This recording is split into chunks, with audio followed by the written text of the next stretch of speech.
Give me that. Give me that. Give me that. Pow, welcome back to the SUMELEVATE Podcast. It's good to be back. Happy New Year for everybody listening. I want to just plug this book. It's Creativity by Osho. It's been amazing reading this so far. I've had a lot of epiphanies. And so read it, audiobook it, do what you want with it. It's the thinking out of the box manual. And of course, I just like to say that there is no box. It's all in the mind. Well, Splash Lifers, today we have a very special guest with us, and I'd like to welcome Jake Ballentine. Hey, what's going on? It's my pleasure to be here and be a part of this show. Thank you so much for having me. Great. Amazing. So you're the author of Your Number One Goal, you're a motivational speaker, and a positive role model. Well, thank you very much. I appreciate that. Happy New Year, man. So good to have you on, brother. How are you doing? And I am so good. Life is so good. I'm even wearing a shirt that says life is good. And you know what? I've just come to realize that that's a choice. Right here, I have this poster here. Mm-hmm. It's not even a poster. This is like a canvas print. I had this designed. I have this big canvas print that I keep with me all the time, because when it comes down to it, there's so many people who are living in this state of just despair. But when it comes down to, and I've been there before.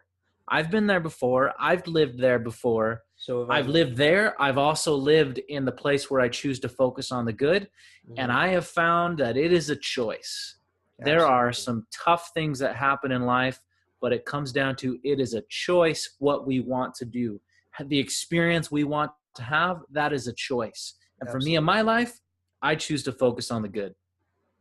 That's great, man. And that's interesting. I am actually, I've studied positive psychology in my master's program, and that's all about really focusing on the good.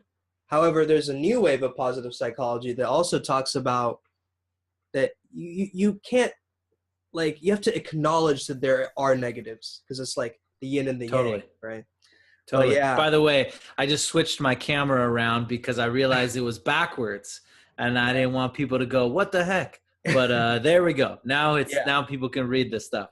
No, you're right. There is, yes, you do have to acknowledge things, mm-hmm. but we don't have to dwell in there. I think when we acknowledge things, it shouldn't be, oh, shoot, life sucks and this is awful. Yeah. It should be, okay, the good news sometimes. Now, I'm not the flowery, everything is great all the time. It says focus on the good. Yeah. Sometimes focusing on the good means that the good news is I know what's wrong and I can do something about it. It's not Tony Robbins talks about, it's not about looking at your garden and saying there's no weeds. It's about saying, yes, there are weeds. Now, what am I going to do to pull them out? Absolutely. That's great. So my first question to you, man, is how did this begin for you? How did your coaching journey begin? Well, long before I ever did coaching, I started out as a speaker. Mm-hmm. And so, I haven't been out to India yet, but, I've spoken in the United States. There's 50 states in the United States. I've spoken in 43 out of the 50 states. And, awesome. So been all over the United States, been in front of, it's coming up about 300,000 people in live audiences that I've been able to connect with. And I did that for several years. But after a couple of years of doing that, I realized that, don't get me wrong, I love what I do on stage, and it's a great experience.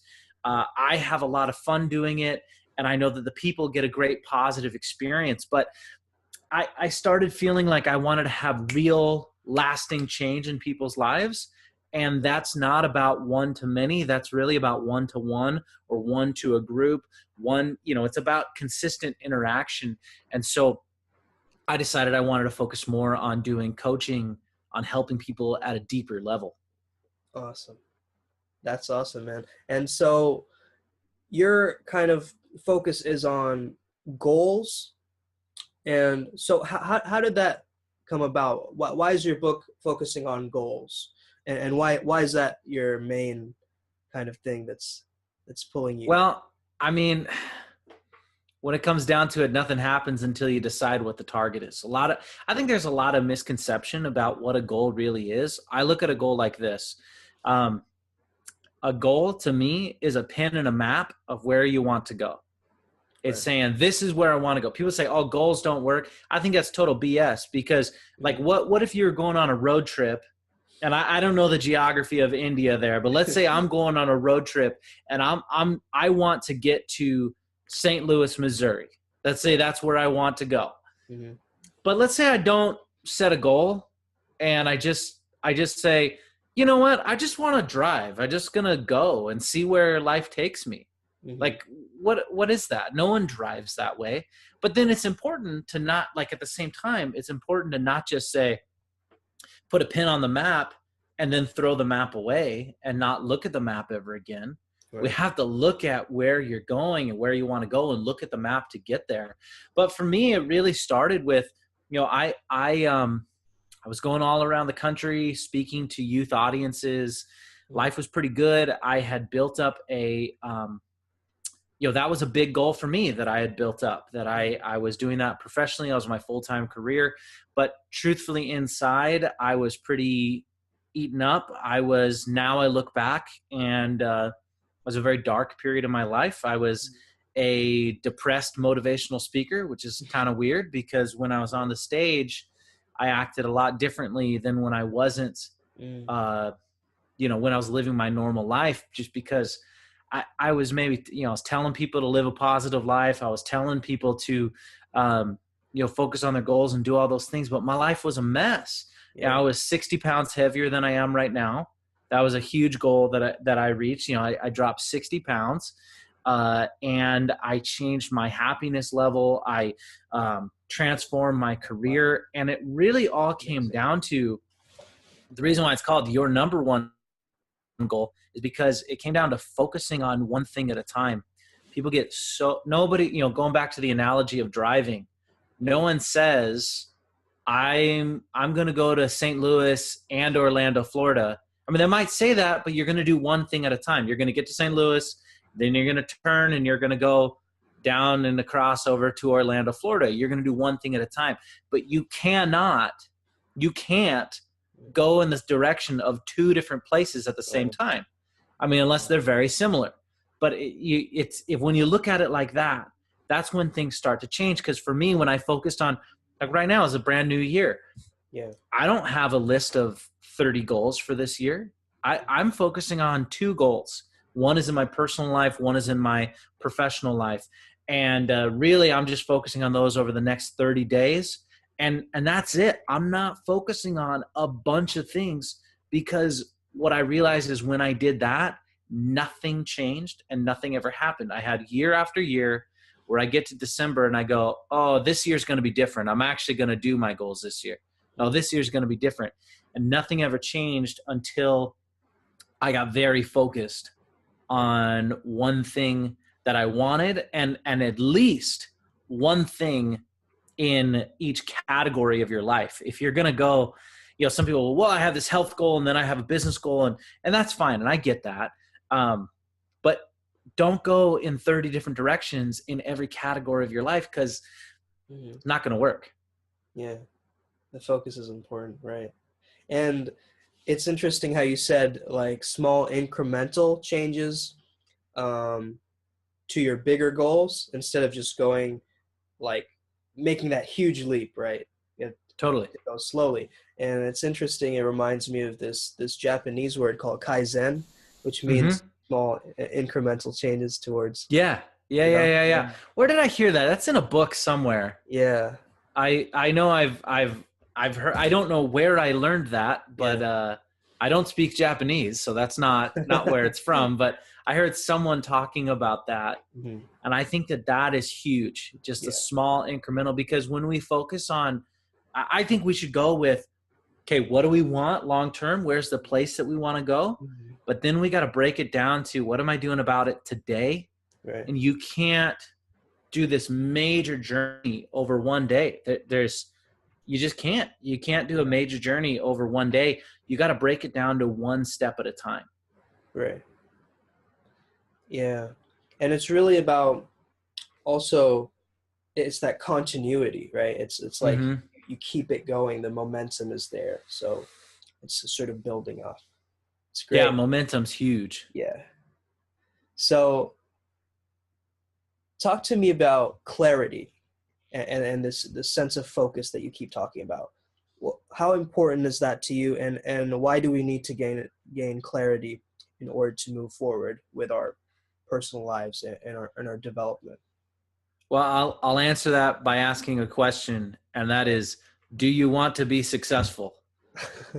And that's how important it is. If you don't have clarity with where you want, go back to the map and travel analogy. If you're not clear on where you want to go, you're not going to get there. You have to get clear. And I believe people who are stuck, the biggest reason why they're stuck is not because they don't know how to get there. The how is actually very easy. The how is very easy. Everything that's been done, like everything, there's nothing you could want to do that someone hasn't done something very similar. The information is out there. It's not the how. For many people, it's they just don't even know what they want, and they're carried in all these different directions. And then they explore one thing and go, maybe this is what I want to do. And then it gets hard and it gets challenging. And what happens when it gets hard and challenging? They say, nah, maybe I don't want that. I'm going to now go this way, or I'm going to go this way. And then they just go down these little paths and then turn around. And they go down the next path and turn around, down the next path and turn around. Right. And that's just not going to work. It just isn't. It is not going to happen. So you have to have clarity. And the reason most people are stuck is because they're not clear. It's not about the path. Once you know where you're going, once you have clarity, the path becomes very simple and very easy.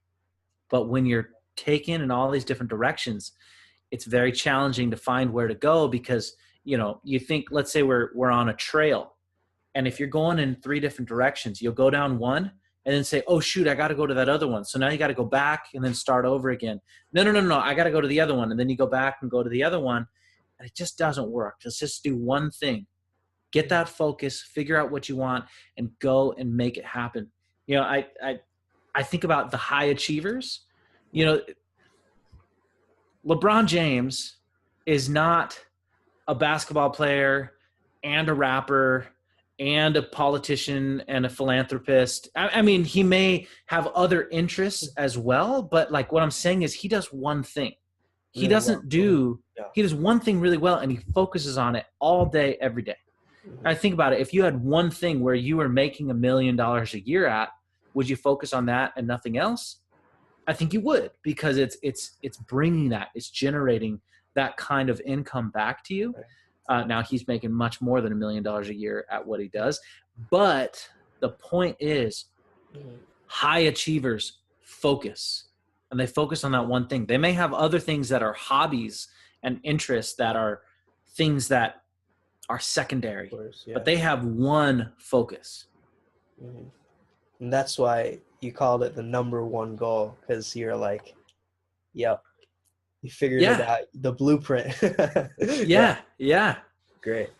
So we sometimes get stuck in this headspace where we don't really want to do much. We don't want to take action. So in your opinion, how does someone finally step up and take action towards their goal, towards what they really want? Well, you first got to ask yourself, why aren't you doing something? What is it that's holding you back? It might actually have to do with clarity. It might actually have to do with what you want. A lot of times you really got to ask yourself, like I talk a lot about the why, like why is it important to you? But you also got to look at a different why. And that why is, why am I not doing the things that I say that I want? Maybe it comes down to, maybe this isn't actually your goal. Maybe this is what you think you're supposed to want. Because I saw Gary Vee said this, and that's what he says I'm supposed to do. Tony Robbins says this, that's what he said I'm supposed to do. Jake said this, that's what he said I'm supposed to do. Sumed said this, and that's what, or my parents or whatever. Yeah. a lot of times we don't take action because it's not something that actually is true to us. It's not true to me. And so it has to start off with, this needs to be your vision, your goal, your clarity, what you actually want. Because the truth is yes, once you get clarity, it becomes simple. But that doesn't mean it's easy. There's going to be challenges, and it's going to be difficult. And you have to push past that. So that's the first thing I need to look at is, why am I not taking action? Maybe it's because it's not actually what I want. So you got to figure out what you want. But then on the other side of it, sometimes people don't take action because they're perfectionists. They're worried about everything being perfect. Right. And I think that actually when someone's a perfectionist, I don't think that's true. I think you're lying to yourself. It's actually total BS. You're not a perfectionist. You're scared. It's fear. And you saying it needs to be perfect is your way of not doing something. So get out of your own way and start taking action, because maybe this is the right path. Maybe it isn't. But until you start going down that path, you will not know if it's the right thing for you. You know, how do you know if you like a food if you've never had it before? You might have to taste some things. So don't worry so much about it being perfect. Don't worry about the perfect plan. Don't worry. You know, I said, hey, you got to have clarity. So now I can't start until I have clarity. No, just start. And it's going to become more clear as you get there.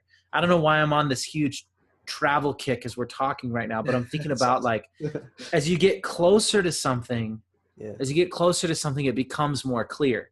Where it's far away, it's kind of blurry. And then you get closer and closer, it becomes more clear.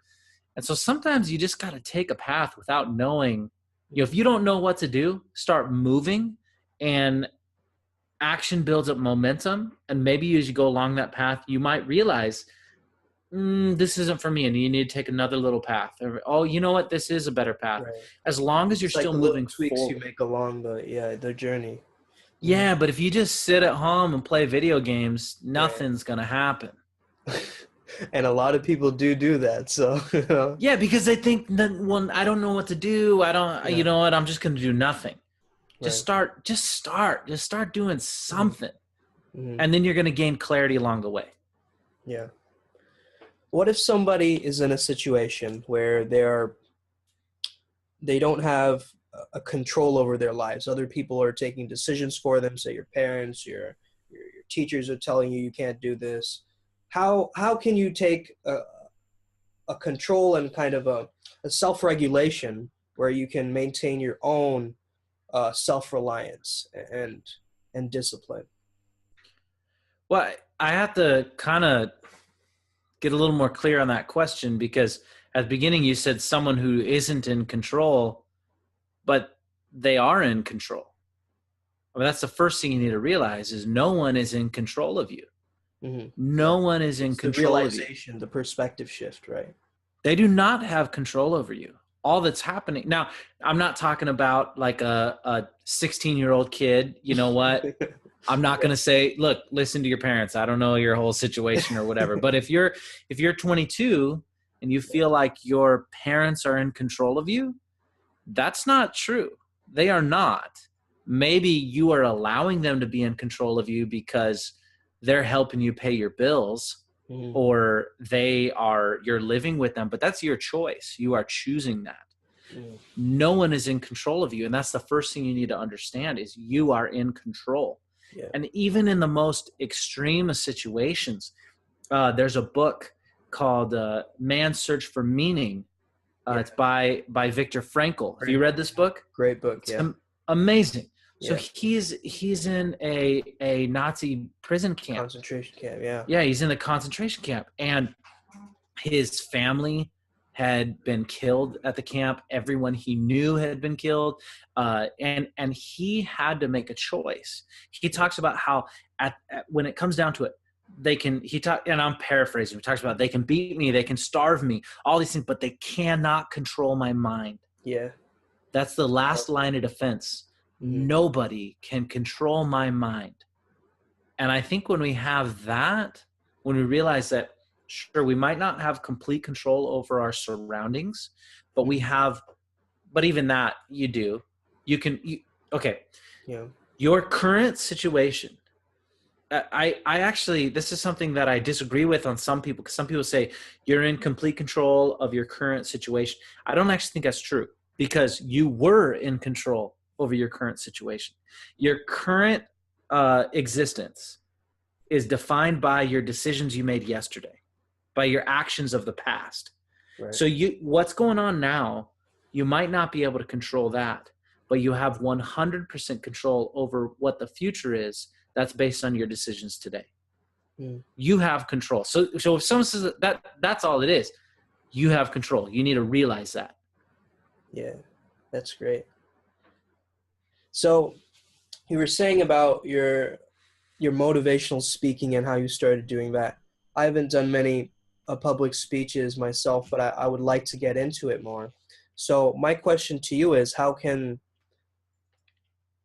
I just have to start basically, but my question is, do you have a way that you talk so that people listen? Sure. I mean, when it comes to speaking so people listen, authenticity is everything. You got to be authentic to you. Some people are more in your face. I mean, look at two extremely successful speakers. You're two of my favorite speakers, Tony Robbins and Jack Canfield. Very different. They are very different speakers. Tony Robbins, you go to a Tony Robbins event, it's like you went to the gym all day, because you're jumping, you're dancing, you're yelling, you're screaming. You know, I'm seeing him I'm going to his event in March. I'm going to walk on fire at this event, you know? But then you go to a Jack Canfield event. Jack Canfield, he's wearing a suit. He's very composed. He speaks in the same way as if you were speaking to him one-on-one. I've had conversations with him one-on-one. The way he speaks in a one-on-one situation is exactly the same way as he speaks on a stage. He's very different, but they're both those speakers. They are authentic to them. And I think that's what matters more than anything. Don't be Tony Robbins. Don't be Jack Canfield. Don't be Les Brown. Don't be anyone. Be you, and just be the best version of you. And then the other thing is people talk about, when it comes to stage presence and speaking tips, the biggest things I like to focus on is confidence and allowing yourself to be you. And that's really it. And the reason why is because I believe that no conversation, I mean, yes, you can learn things along the way, but nothing replaces stage time. You just got to get on the stage and you got to do it.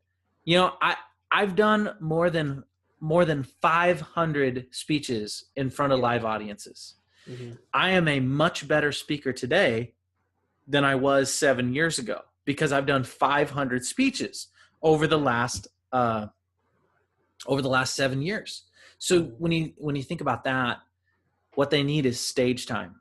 And so sometimes when I talk to someone and they ask me, what did you think about this? I'm not the guy who's going to tear down their speech and say, you did this wrong, you did this wrong, you did this wrong. I might say, I'm more of my attitude is, how about I give 3 compliments and then 1 thing they can work on? Because the most important thing is they get back up on that stage as soon as possible. Right. But if they get torn down and say, oh my gosh, this whole thing is wrong, and I gotta start all over again, and I gotta change this and change that, they're not gonna get back on stage for another month or 2 months or whatever.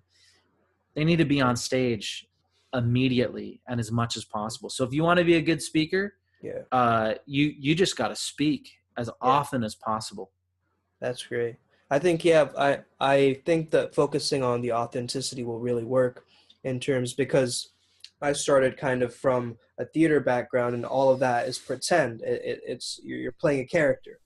And so I'm so used to that it's going to be kind of difficult to transition into being on stage, just being me, because it's like you are you in that moment, and it's like, you know. So well, you can play a version of yourself as well, though. Yeah, true. And that's still authentic to you. You know, I'm not every piece of myself. Like I have like ridiculous things about myself that, you know, I don't go into a business setting and talk about how I love professional wrestling more than a grown man should.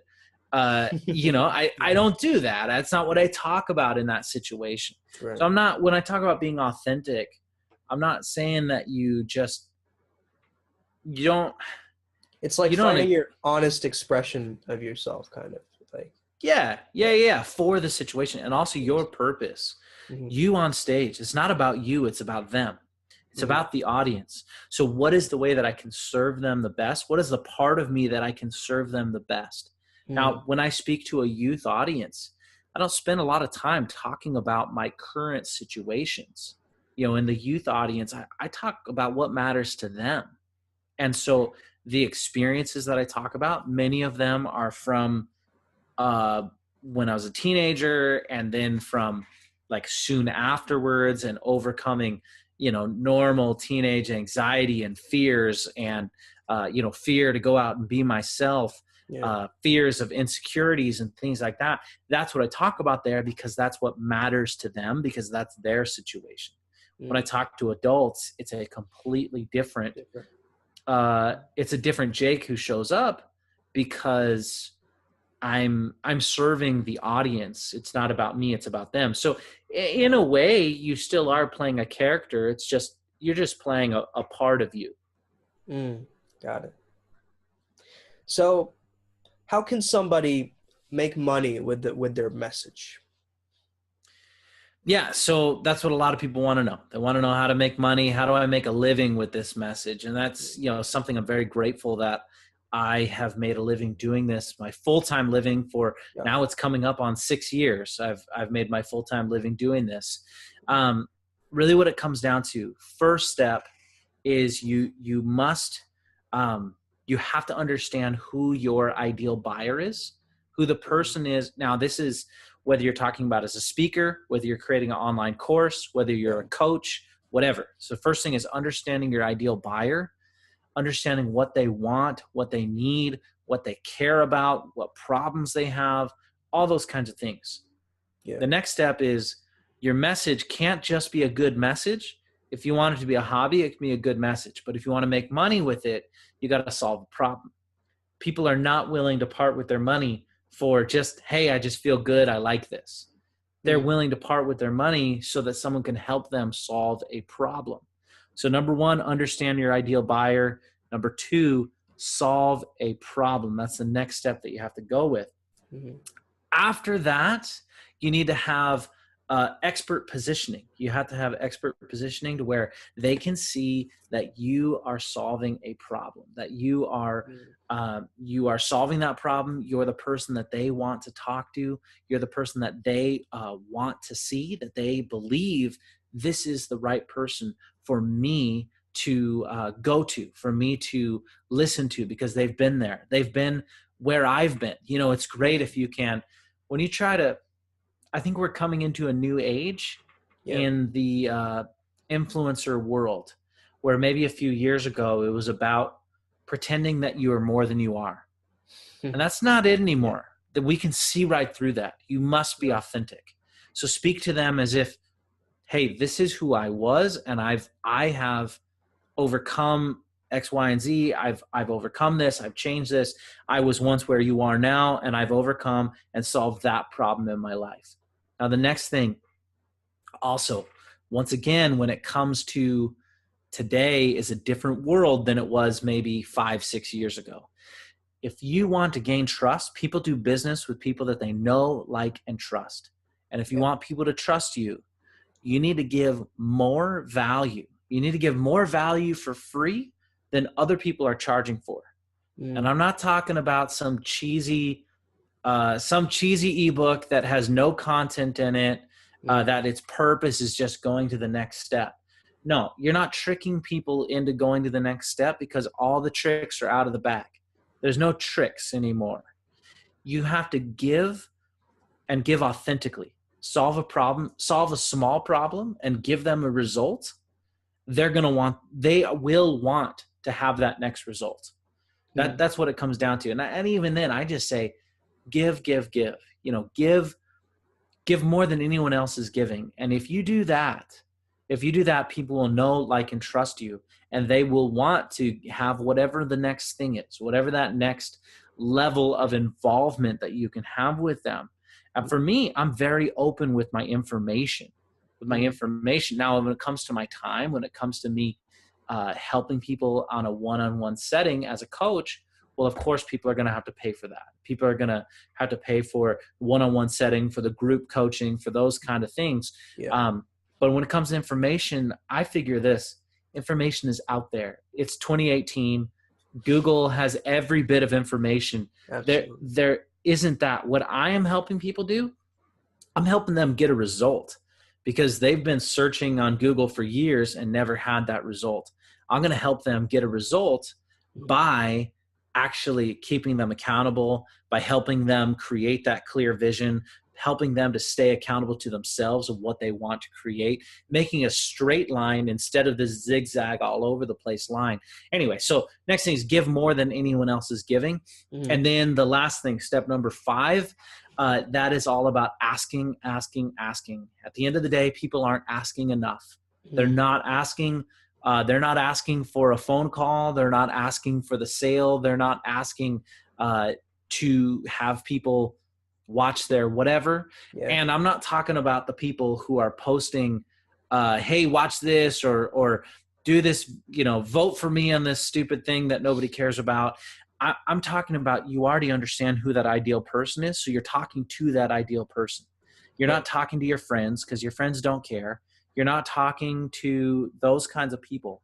You are talking to your ideal buyer. You're talking to your client, and you're solving a problem that they care about because you understand them. You've done the research. You have figured out what makes them tick. And so now all of your content should be something that they want. That's the other thing. It's got to be what they want, not what they need, what they want. Now, you can give them what they want, or I like it better this way: sell them what they want and give them what they need. People don't buy what they need. I mean, that's utilities. You need utilities, but you're not excited to pay your utility bills. You do it because you have to. Yeah. You give them what they want. And so if it's something they want, then when you're asking, it changes. It's a very different situation. Because if you're asking people to watch something that they don't care about, they're like, leave me alone. I don't care about this. But if it's something they truly want, people are like, well, thank you for sharing this with me. This is, wow, thank you very much. This is really helpful. I've been wanting to know how to do this. I had no idea. Thank you for helping me. Now that's a very different situation, because then I think, well, great. I knew that you would want it because I understand you, because I've done my research. And now at that point I can say, well, hey, let's get on a phone call and see how I can help you at another level. And it goes from there. But anyway, those are the steps. I call them 5 simple steps to monetize your message. And yeah. That's awesome. So understanding a bit about your journey and where you came from, give me a background. What was it like growing up for you? How did you sort of push forward into this personal development arena from that? Well, I grew up a kid who was considered learning disabled. I was dyslexic. I say considered dyslexic and learning disabled because I don't know if those things I don't see them as disabilities. I see them as advantages today. But growing up in school, it was very challenging for me. I didn't read a book cover to cover till I was 18 years old. When I was asked to read out loud in class, it was just a nightmare to me. I would stutter and stumble my way through it. I barely graduated from high school. I went to my first try at college, went to a community college, and I was kicked out of school because my grades were so bad. I was put on academic expulsion. I couldn't come back for a whole year before I could, they said I could reapply in a year. And at that point I kind of said, well, screw this. You guys don't want me to be here. I don't want to be here. This isn't for me. I'm done. I don't want to be here. Anyway, I go and I do a service mission that was connected with my church. And the person who was in charge of us, he talked to me and asked, what am I doing when I'm done, and if I'm planning on going to college. And I said, no, that's not really in my plans. It's not really for me. And he kind of pries into it a little further. Says, well, why not? And I basically said, I'm not cut out for college. I'm not smart enough. And this was a really transformational moment in my life where he looks at me and he says, you know, who on earth told you that you're not smart enough for college? Why do you think you can't go to college? And I said, I tried and I failed. I can't do it. And he says, I don't believe you. You're lying to me. I'm like, dude, come on, man. I'm not lying to you. What are you talking about? And he says, I believe that you went. I believe that you didn't do very well, but I don't believe that you tried. I just don't believe it. I can see your potential. I know that you're a smart person. I know that you're a capable person. I know that you're intelligent, and you're telling me that you tried. No way. I know that that's not true. If you tried, you would have achieved it. You would have overcome the challenges. You would have seen tutors. You would have got extra help. You would have done everything that you could to achieve that goal of graduate from college, but you did not do that. So therefore you didn't try. And I gave him some excuses, and he says, look, everybody has excuses. Everyone has them. Question is, what are you going to do about it? And so, he challenged me at that time to go back to school, make things different this time.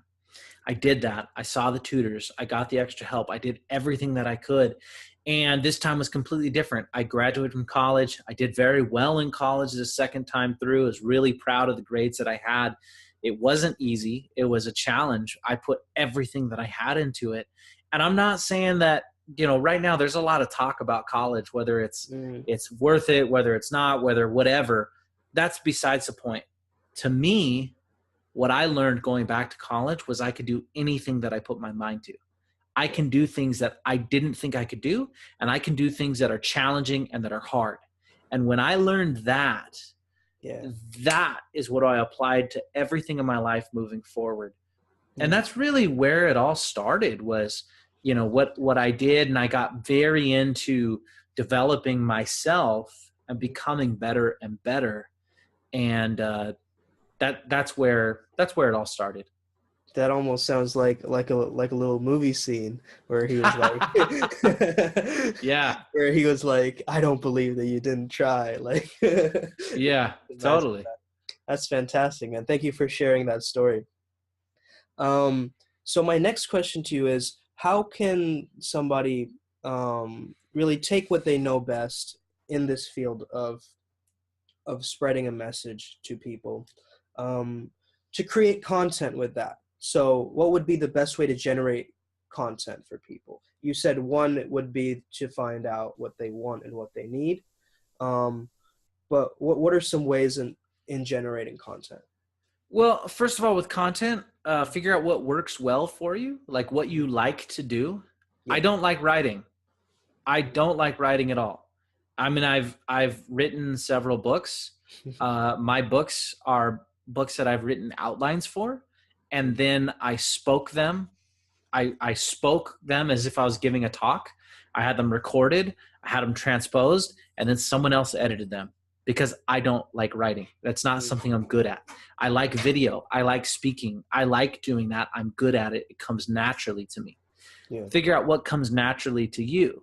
You know, so is it video? Is it audio? Is it podcasting? Is it writing? And if it is, do that. So that's first thing. Don't worry about what's the hot thing. Worry about what you can do consistently and what you can express yourself at the very best. So focus on that. In terms of the content that you're creating, it actually does go back to what we talked about, understanding who this is for. You know, who is it for at the end of the funnel? Who is it for? What do they want? What do they need? And then start thinking about what questions they have. Just think about what are the top, here's 10 weeks of videos for you. 10 weeks of videos. What are the top 10 questions that my ideal buyer, my ideal client, what's the top 10 questions that they have for me about what I'm talking about, whatever that is for you, whatever subject or topic you speak about. So think about those top 10 questions and then answer those questions. Now for me, I'm very involved in, you know, I have a lot of different coaching clients. I have a pretty large group in the Speakers, Authors, and Coaches Network. Yeah. Also, I have clients with the Number One Goal program, and I'm speaking all over the place. So with all those kinds of things, I get a lot of questions. A lot of questions come from me. When I hear a question, I answer that question, and then I go, oh, I should make a video about this. I should post something about this. Everything I do is based around, it really becomes very easy at that point to create content when instead of thinking, what should I say? You just start thinking about what their questions are and work from there. Great. Awesome. So at the end of my podcast, I like to ask about one quote or something really exciting that really stands out to you. So do you have something, a message, something weird that you heard recently, or something that you just want to share with the audience to leave them pondering? All right. So it's interesting you said something weird. You were talking about this before, and I don't know if this is weird. How about I say two? Okay. One's kind of weird, and then one's unique to me. In terms of business, in terms of marketing, here's what, it's a weird thing to say, but this is the truth. When you're marketing, think about all people as being selfish, because they are. All people are selfish, Right. and they care about their self-interest. And I'm not talking about your mom or your brother or your sisters or your best friend. That's not what I'm talking about. But you are no one when it comes to a random person who is meeting you. They don't care about you. All that they care about is what you can do for them. So assume when people think, I want people to support me because this is a good thing that I'm doing. Nobody cares. Treat people like they're selfish, because they kind of are, because you don't mean anything to them. When you focus on that, things will become much easier, because instead of thinking what I want to do, you're going to think, well, what do they want? How can I give them what they want? And then it becomes really easy. So that's one thing that's kind of a little odd, but I think it's the truth. The next thing is a song by one of my very favorite bands. They're called the Avett Brothers. And they have a song. It's called Head Full of Doubt. And in the song, it says, your life doesn't change by the man who's elected. When you are loved, you're never rejected. Decide what to be and go be it. And to me, what that means is, look, this song was written years ago. That was long before our current president in the United States. I think that was written 2 presidents ago. The point of it is, the exterior things, we think they matter so much. Your life is not it does not change by the things outside. Your life is about what's going on in here. Don't let those outside things affect you. What matters is, okay, you know what? There's people in your life that you care about. That's what matters next. It's not those things, it's the people in your life. And now, once you have that, you have the people who support you. The outside stuff doesn't matter. You find that team of people that support you. And then third, decide what to be and go be it. Make that decision. Decide, this is what I want to be, and then go be it. And it might take time. It might take time to get there. Another music example, Zach Brown was asked what it's like to be an overnight sensation. He says, I have no idea. I've been playing professionally for 13 years before we had our first hit. It might take time. But if you decide what to be and you go out and be it, if you stick with it, it's going to happen. All right. Well, there you have it, folks. Thank you for being a part of this amazing podcast. It's interesting. I've never had somebody share song lyrics like that and analyze them and give their point of view like that before. That's very interesting. So thank you for being a part of this journey. I hope that maybe in the future we can talk again sometime. It's great to be with you, and have a high vibrational day. Peace out. Thank you so much. Can I give a free gift to your audience? Absolutely. All right. So if you go to yournumberonegoal.com, you can get a free copy of my book, Your Number One Goal, totally free. You just get it emailed right to your email. So yournumberonegoal.com. And then also, if you are a speaker, author, or coach, come and join us in the Speakers, Authors, and Coaches Network. You just search that on Facebook, Speakers, Authors, and Coaches Network, or it is also facebook.com/groups/speaker, author, coach. And I'd love to have you be a part of that. Awesome. Thank you for sharing that. All right. Well, there you have it, folks. Jake Ballentine. All right. Thank you so much. Thank you, man. See ya.